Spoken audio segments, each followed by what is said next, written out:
നമസ്കാരം. എല്ലാ പ്രിയപ്പെട്ട കൂട്ടുകാർക്കും ഭാസിസ് അക്കാഡമിയുടെ മറ്റൊരു വീഡിയോയിലേക്ക് ഹാർദമായ സ്വാഗതം. നമ്മളിന്ന് നോക്കുന്നത് കേരള പോലീസ് ആക്ട് 2011 കുറിച്ചാണ്. അല്ലെ, കേരള പോലീസ് ആക്ട് 2011 എന്തിനു വേണ്ടിയാണ് പഠിക്കുന്നതെന്ന് ചോദിച്ചാൽ സിവിൽ പോലീസ് ഓഫീസർ പരീക്ഷയുടെ സ്പെഷ്യൽ ടോപ്പിക്കാണ്. അപ്പോൾ ആ സ്പെഷ്യൽ ടോപ്പിക്കിന് വേണ്ടിയാണ് നമ്മളിപ്പോൾ നോക്കുന്നത്. ഇതിൽ സെക്ഷൻ 7 ഉണ്ട്. കേരള പോലീസ് ആക്ടിലെ സെക്ഷൻ 7 കുറിച്ചാണ് നമ്മൾ നോക്കുന്നത്. അപ്പോൾ സെക്ഷൻ 7 എന്താണ് എന്ന് നമുക്ക് നോക്കാം. അല്ലേ, citizens have the right to efficient police service എന്നുള്ളതാണ് section 7 പ്രതിപാദിച്ചിരിക്കുന്നത്.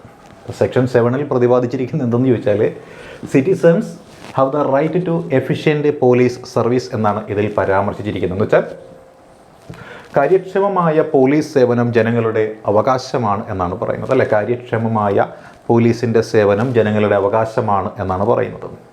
Citizens have the right to efficient police service എന്ന് പറയുന്നു.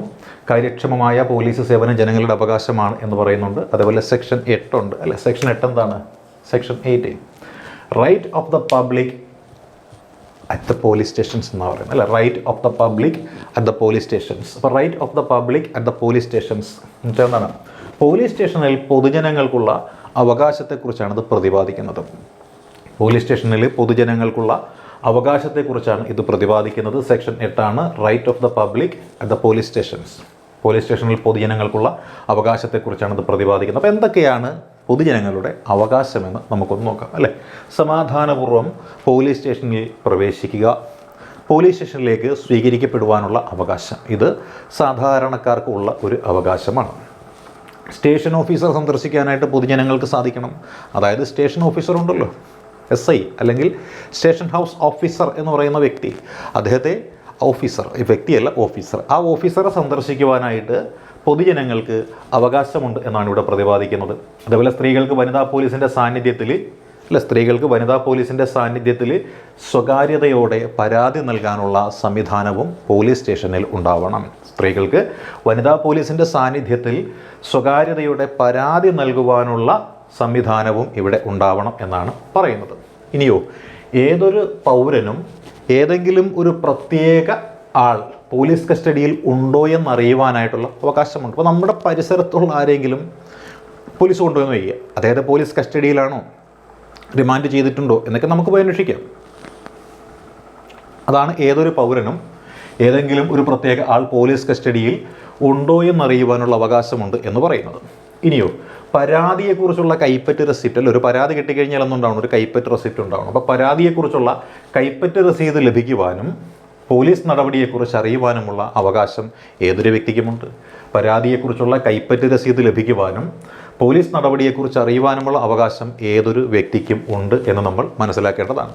ഇനി സെക്ഷൻ 14, അല്ലെ, കേരള പോലീസിലെ സെക്ഷൻ 14 എന്താണ് എന്ന് നമുക്കൊന്ന് നോക്കാം. അല്ലെ, കേരള പോലീസിലെ സെക്ഷൻ 14 എന്താണ് എന്ന് നമുക്കൊന്ന് നോക്കാം. അതായത് കേരള സംസ്ഥാനത്തിന് കേരള പോലീസ് എന്ന പേരിൽ ഒരു ഏകീകൃത പോലീസ് സേന ഉണ്ടായിരിക്കുന്നതാണ് എന്നാണ് ഇതിൽ ആദ്യമായിട്ട് പറയുന്നത്. കേരള സംസ്ഥാനത്തിന് കേരള പോലീസ് എന്ന പേരിൽ ഒരു ഏകീകൃത പോലീസ് സേന ഉണ്ടായിരിക്കുന്നതാണ്. പിന്നെയോ, വിവിധ യൂണിറ്റുകൾ ഉണ്ടായിരിക്കും. KAP4 അല്ല, KAP2 കേട്ടിട്ടില്ല, അങ്ങനെയുള്ള വിവിധ യൂണിറ്റുകൾ ഉണ്ടായിരിക്കും, സബ് യൂണിറ്റുകൾ ഉണ്ടായിരിക്കും. ഇങ്ങനെയൊക്കെ പോലീസ് സംവിധാനത്തെ എന്ത് ചെയ്യുന്നുണ്ട്? തരംതിരിക്കും.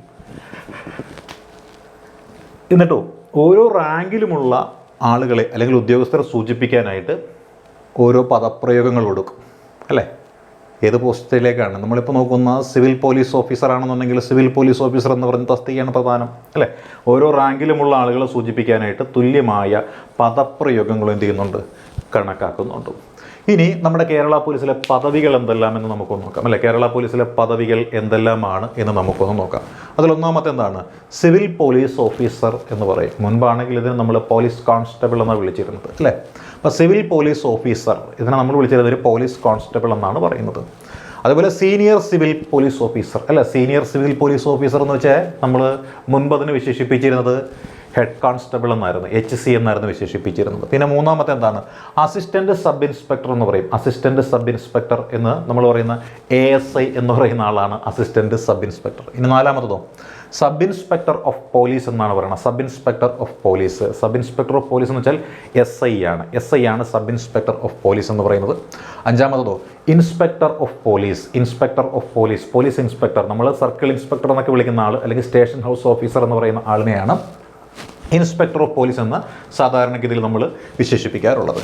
ഇനി അടുത്ത പ്രൊമോഷൻ കിട്ടുന്ന പദവി ഏതാണ്, DYSP എന്ന് പറയും. അത് ഡെപ്യൂട്ടി സൂപ്രണ്ടൻറ്റ് ഓഫ് പോലീസ് എന്ന് പറയുന്ന DYSP ആണ് അടുത്ത കാറ്റഗറിയിൽ പെടുന്ന ആളെന്ന് പറയുന്നത്. ഇനി അടുത്ത ഏഴാമത്തേതാണ് സൂപ്രണ്ട് ഓഫ് പോലീസ്, അതായത് SP ആണ് നെക്സ്റ്റ് റാങ്കിലുള്ളത്. SP ആണ്, സൂപ്രണ്ട് ഓഫ് പോലീസ് ആണ് നെക്സ്റ്റ് റാങ്കിൽ ഉള്ളത്. ഇനി അടുത്തതോ deputy inspector general of police എന്ന് പറയും, അല്ലെ deputy inspector general of police എന്ന് പറയുന്ന ആളാണ്. അതായത് DIG എന്ന് പറയുന്ന വ്യക്തി, അതാണ് സൂപ്രണ്ട് ഓഫ് പോലീസിന് മുകളിലുള്ളത് DIG എന്ന് പറഞ്ഞ പദവിയാണ്. അതിന് മുകളിലുള്ളതോ IG ഇൻസ്പെക്ടർ ജനറൽ എന്ന് പറഞ്ഞ പദവിയാണ് അതിന് മുകളിലുള്ളത്. DIGയുടെ മുകളിലുള്ളത് ഇൻസ്പെക്ടർ ജനറൽ അഥവാ IG ആണ്. IG-ക്ക് മുകളിലുള്ള പദവിയാണ് additional director general of police എന്ന് പറഞ്ഞ ADGP എന്ന് പറയുന്നത്. അല്ല, additional director general of police എന്ന് പറയുന്ന ADGP ആണ് IG-യുടെ മുകളിലുള്ള പദവി. അതിന് മുകളിലുള്ള പദവിയാണ് ഡയറക്ടർ ജനറൽ ഓഫ് പോലീസ് എന്ന് പറയും, അല്ല ഡയറക്ടർ ജനറൽ ഓഫ് പോലീസ് എന്ന് പറഞ്ഞ DG എന്ന് പറയുന്ന റാങ്ക്, അല്ലെങ്കിൽ DGP എന്ന് പറയുന്നത്. ആ DGP-മാർക്ക് മുകളിലുള്ളതാണ് director general of police and police chief എന്ന് പറയും, director general of police and police chief എന്ന് പറയും. അങ്ങനെയുള്ള തസ്തികയും ഇവിടെ നമ്മൾ കേട്ടില്ല, ജയിൽ DGP എന്നൊക്കെ നമ്മൾ കേട്ടിട്ടില്ലേ. അങ്ങനെ ഒരുപാട് DGP റാങ്കിലുള്ള ആൾക്കാരുണ്ടാകും. അപ്പോൾ അവരുടെ എല്ലാവരുടെയും മുകളിലുള്ള ഫയർഫോഴ്സ് DGP ഉണ്ട്. അതേപോലെ നോക്കിയാൽ director general of police and police chief എന്ന് പറഞ്ഞു കഴിഞ്ഞാൽ മൊത്തത്തിലുള്ള ആ DGP എന്ന ചാർജാണ് അവിടെ വരുന്നത്.